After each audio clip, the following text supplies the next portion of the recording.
Hello everyone, welcome to Learner Bee Extra. I am Shivani Chauhan. इस video में हम लोग देखेंगे क्लास 7 साइंस की बुक का chapter 8 wind storms and cyclones का पार्ट 2। तो ये हम लोग एयर एक्सर्ट्स प्रेशर, ठीक है, पार्ट 2 है ये। इससे पहले हम लोग कर चुके हैं, फिर भी मैं आपको थोड़ा बहुत समझा देती हूँ कि विंड क्या होता है। तो जो बहती हुई हवा होती है ना, तो मूविंग एयर जो होती है, बहती हुई हवा, उसको हम लोग क्या बोलते हैं? उसको ही हम लोग विंड बोलते हैं, ठीक है। बहती हुई हवा को हम लोग विंड बोलते हैं। अब हमें इसमें बताया गया है कि एयर जो है, हवा हवा ना प्रेशर एक्सर्ट करती है। हवा क्या करती है? हवा हम पर प्रेशर लगाती है। तो ये इसमें बताया गया था, इससे एक्सपेरिमेंट्स करके दिखाए हुए हैं। और फिर दूसरी चीज़ जो इसमें इंपॉर्टेंट है कि high speeds winds are accompanied by reduced pressure. मतलब जो हवाएं होती हैं ना, जो हवा बहुत ही तेज़ चलती हैं, वो जो है प्रेशर बहुत ही कम लगाती हैं। क्यों? क्योंकि उनको ज़्यादा प्रेशर लगाने का टाइम ही नहीं मिलता है, वो काफ़ी तेज़ी से निकल जाती हैं। तो तेज़ बहने वाली हवा प्रेशर कम लगाती है। इसके एक्सपेरिमेंट्स हम लोगों ने देखे थे। फिर आगे हम लोग को बताया गया है यहाँ पर, ये देखिए, increase wind speed is Indeed accompanied by reduced air pressure, ठीक है। तो जो तेज़ बहती हुई हवा होती है वो प्रेशर बहुत ज़्यादा कम डालती है। इसके भी एग्जाम्पल हम लोग यहाँ पर बता रखे हैं हमें। और ऐसे इलाके जहाँ पर एयर प्रेशर बहुत ज़्यादा होता है, to the region where air pressure is low. अच्छा, ठीक है, यहाँ पर ये बताया गया है एयर कहाँ से कहाँ को बहती है। तो देखिए, एक जगह है जहाँ पर प्रेशर बहुत ज़्यादा हाई है और एक जगह है जहाँ पर प्रेशर बहुत ज़्यादा लो है, ठीक है। तो हवा जो है वो हाई प्रेशर वाले इलाके से लो प्रेशर वाले इलाके में बहती है। ये आपको बिल्कुल मतलब याद कर लेना है, एग्ज़ाम में बहुत ज़्यादा पूछा जाता है कि air moves from high pressure area to low pressure area. और हाई प्रेशर एरिया कौन से होते हैं? जो कोल्ड रीजन होते हैं ना, जो इलाके ठंडे होते हैं वो हाई प्रेशर के होते हैं। और जो इलाके गर्म होते हैं, हॉट होते हैं, वो इलाके लो प्रेशर के होते हैं, ठीक है। तो मतलब जहाँ पर गर्मी ज़्यादा होगी ना, वहाँ पर प्रेशर जो है वो कम होगा। तो हवा जो होती है वो कहाँ से कहाँ? Air moves from high pressure area, ठीक है। Air moves from the region where the pressure is high to the region where the pressure is low, ठीक है। तो ये हम लोगों ने पढ़ा था। अब हम लोगों को नेक्स्ट बताया गया है एयर एक्सपैंड्स ऑन हीटिंग। मतलब जब आप अगर हीट करते हैं, हवा है आसपास, अगर वहाँ पर आप हवा की हीटिंग कर रहे हैं, हवा को गर्म कर रहे हैं ना, तो जो गर्म हवा होती है ना, वो फैलती है, ठीक है। Air expands on heating. तो यही हमें इसमें बताया गया है कि एयर जो है वो काफ़ी ज़्यादा फैलती है अगर हम उसको गर्म करते हैं। तो यही हमें चीज़ बताई गई है। तो ये देखिए, यहाँ पर अगर एक्सपेरिमेंट बताया गया है कि पहले आप एक धागा लीजिए, ठीक है। धागे से आप लोग 2 पेपर को बांध दीजिए, पेपर या पन्नी वगैरह बांध दीजिए, पन्नी बांध दीजिए 2 जिनका मुंह नीचे से खुला हुआ हो। तो अगर आप लोग यहाँ से नीचे गर्म कर देंगे तो ये क्या होगा? यहाँ पे ऊपर जाएगा और ये वाला क्या हो जाएगा? ये वाला भारी हो जाएगा और ये वाला जो है ये हल्का हो जाएगा, इधर वाला, क्योंकि इस पर तो कोई भी हीटिंग नहीं हो रही है और इस पर हीटिंग हो रही है। तो इससे हम लोग को समझ में आता है कि एयर जो होती है ना, वो एक्सपैंड होती है, वो फैलती है जब उसकी हीटिंग होती है। तो यही हमें इस एक्सपेरिमेंट से समझ में आता है। तो यहाँ पे देखिए, जब the warm air is lighter than the cold air, तो जो गर्म हवा होती है ना, वो ठंडी हवा से हल्की होती है, ठीक है। तो वार्म एयर, ठीक है, वार्म एयर जो होती है वो ठंडी हवा से क्या होती है? हल्की होती है। तो यहाँ पर देखिए, हवा क्या हो गई है? गर्म हो गई है। इस जगह पर हवा गर्म हो गई है। गर्म होने के बाद क्या है? ये हल्की हो करके ऊपर उठ जाएगी, ठीक है। तो जो हवा गर्म हो जाती है वो फैल जाती है और फैलने के बाद वो ऊपर की तरफ उठ जाती है। और यही रीज़न होता है जो पानी भाप बन के उड़ता है। क्योंकि जब पानी में बहुत ज़्यादा गर्मी पड़ती है या फिर आप पानी को हीट करते हैं ना, तो जो हवा की हेल्प से पानी भाप बन के ऊपर उठ जाता है। हवा जो है, जब हम उसे गर्म करेंगे तो वो फैलती है और वो हल्की हो जाती है और हल्की होने की वजह से वो ऊपर उठ जाती है। तो यही हमें बताया गया है, the warm air is therefore lighter than the cold air. जो गर्म हवा होती है वो ठंडी हवा से हल्की होती है, इसीलिए जो स्मोक है, जो धुआं है, वो ऊपर की तरफ उठता है। ये हम लोगों ने जो है इससे पहले के वीडियो में भी हम लोग देख चुके हैं, बाकी हमने फिर भी आपको यहाँ पर पूरा का पूरा समझा दिया है। In nature there are several situation where warm air rises at a place. तो नेचर में हम लोगों को बहुत सारी चीज़ें देखने को मिल जाएंगी। जब भी आप लोग आग जलाएंगे तो आप लोग को भाप ऊपर से उड़ती हुई देखने के लिए मिल जाती है। अब आगे देखते हैं। Wind currents are generated due to uneven heating of the earth. Wind currents, wind current थोड़े यहाँ कोई लगता है, बस इसमें नाम दिया गया है कि जो विंड जो है ना वो किस तरीके से मूव करती है, uneven heating of the earth. Uneven heating का मतलब होता है अर्थ पर एक जगह ठंडी होती है और एक जगह गर्म होती है। तो जो ठंडी जगह होती है ना, वो जो होती है ठंडी जगह पर से एयर जो है वो गर्म जगह की तरफ मूव करती है। तो सपोज़ करिए कोल्ड जगह है और ये वाली हॉट जगह है, ठीक है। तो जो हवा मूव करेगी ना वो कोल्ड से हॉट की तरफ मूव करती है। तो देखिए यहाँ पर विंड्स, अब हम समझते हैं। Wind currents are generated due to uneven heating on the earth. तो विंड करंट्स जो कैसे जनरेट होते हैं, जो हमारी अर्थ होती है ना उसमें काफ़ी ज़्यादा अनइवन हीटिंग होती है। कैसे, देखिए uneven heating between the equator and the poles. तो आपको थोड़ा सा ज्योग्राफी में जाना पड़ेगा। यहाँ पर देखिए ज़रा, हमारी अर्थ है ये, ठीक है, ये हमारी अर्थ है, सॉरी अच्छे से बनाते हैं। ये हमारी अर्थ है, ठीक है। बीचों बीच ना हमारी अर्थ के होता है इक्वेटर, ठीक है। आप लोगों ने क्लास 6 में पढ़ा होना चाहिए। बीच में इक्वेटर होता है, ऊपर होता है हमारा नॉर्थ पोल और नीचे होता है हमारा साउथ पोल। तो जो हमारे पोल्स होते हैं ना, और ये हमारा जो सन है, ठीक है, सन वैसे बड़ा होता है उससे, तो जो सन की लाइट होती है ना वो डायरेक्ट हमारे इक्वेटर पर पड़ती है सीधी, और हमारे पोल्स पर ना ऐसी टेढ़ी टेढ़ी पड़ती है और उसको ज़्यादा लंबा डिस्टेंस भी कवर करना पड़ता है।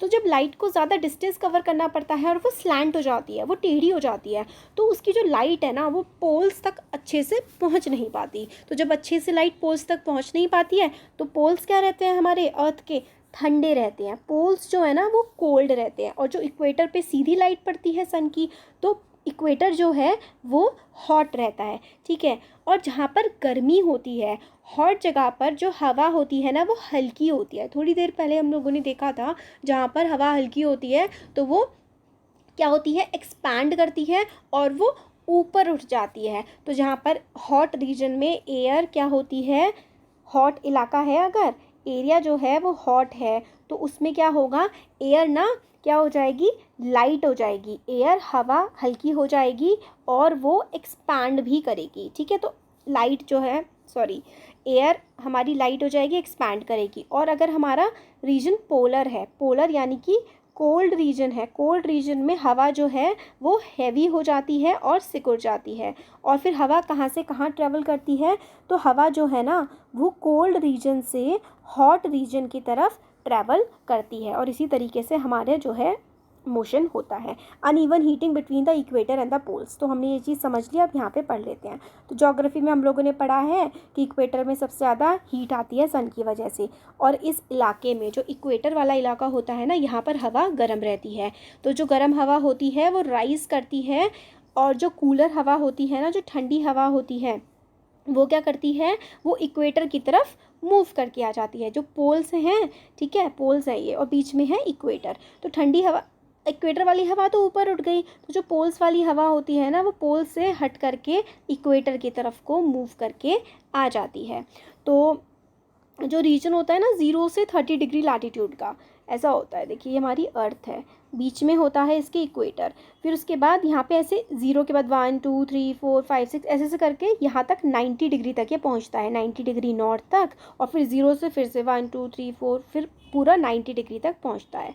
तो फिर 0 से लेकर के जो 30 डिग्री वाला इलाका होता है ना, ये वाला ऊपर भी और नीचे भी, ये ना काफ़ी ज़्यादा गर्म होता है। और 30 डिग्री से ऊपर वाला जो इलाका होता है वो ठंडा होता है। तो जब इक्वेटर वाला 0 से 30 डिग्री वाला जो इलाका जो गर्म होता है, वहाँ पे हवा गर्म होने की वजह से ऊपर उठ जाती है। तो उससे क्या होता है, ऊपर उठ गई हवा।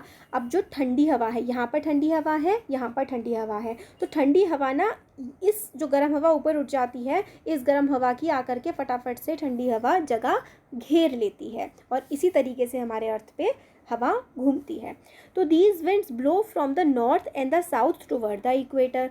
तो देखिए ये अर्थ है, ये ऊपर वाला नॉर्थ होता है, नीचे वाला साउथ होता है। यहाँ से इक्वेटर से हवा उड़ गई ऊपर की तरफ, तो जो साउथ से भी और नॉर्थ से भी, दोनों तरफ से ना, साउथ से भी और नॉर्थ से भी, दोनों तरफ से हवा जो है वो इक्वेटर के पास आ जाती है, ठीक है। और इक्वेटर वाला जो रीजन होता है वो तो काफ़ी ज़्यादा ठंडा होता है, है ना, तो वहाँ से ठंडे इलाके से इक्वेटर की तरफ हवा आ जाती है और इसी तरीके से हमारी हवा मूव करती है। ये देखिए, ये हमें अर्थ बना के दे रखी है, यहाँ पर देखिए ये हमारा इक्वेटर है, ठीक है। ये वाला ये साउथ पोल है नीचे वाला, और ये ऊपर वाला है नॉर्थ पोल।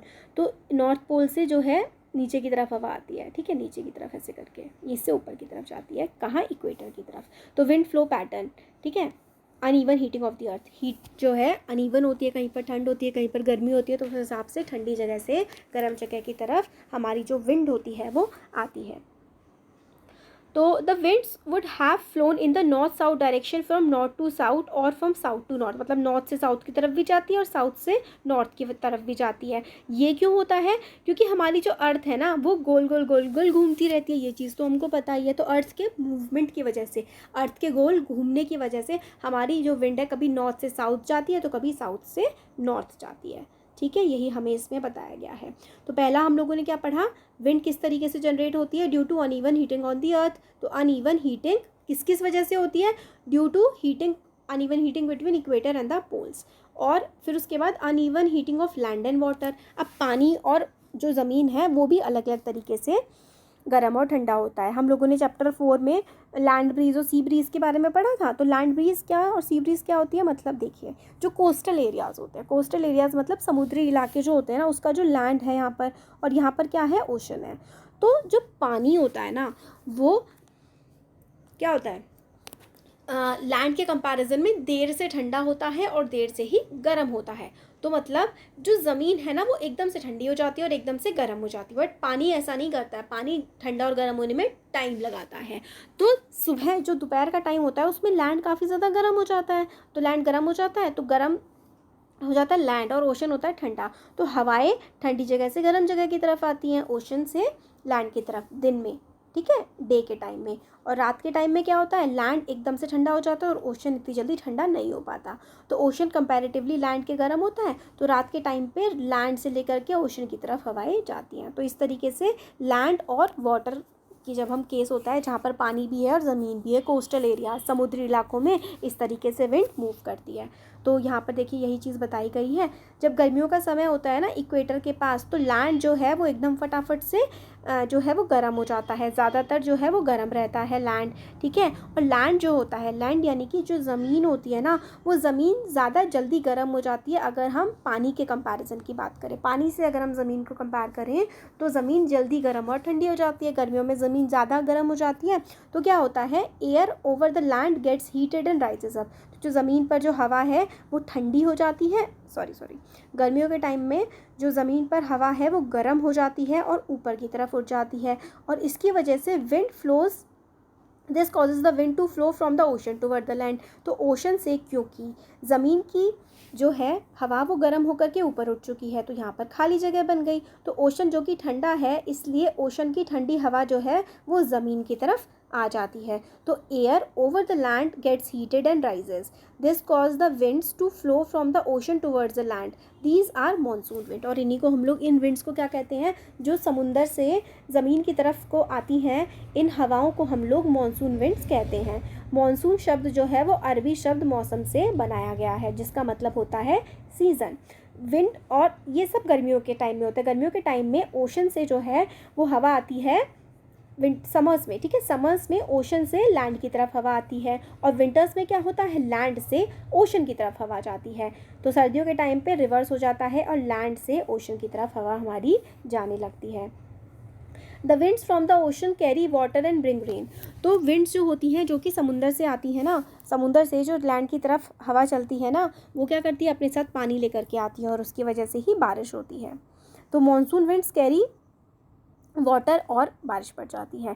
क्लाउड्स जो हैं, clouds bring rain and give us happiness. जब बारिश पड़ती है तो सबको अच्छा लगता है। फार्मर्स जो होते हैं हमारी कंट्री के किसान बहुत ज़्यादा डिपेंड करते हैं अपनी फसलों की कटाई के लिए, किस पर, बारिश पर, ठीक है। काफ़ी सारे गीत संगीत भी होते हैं बारिश से रिलेटेड।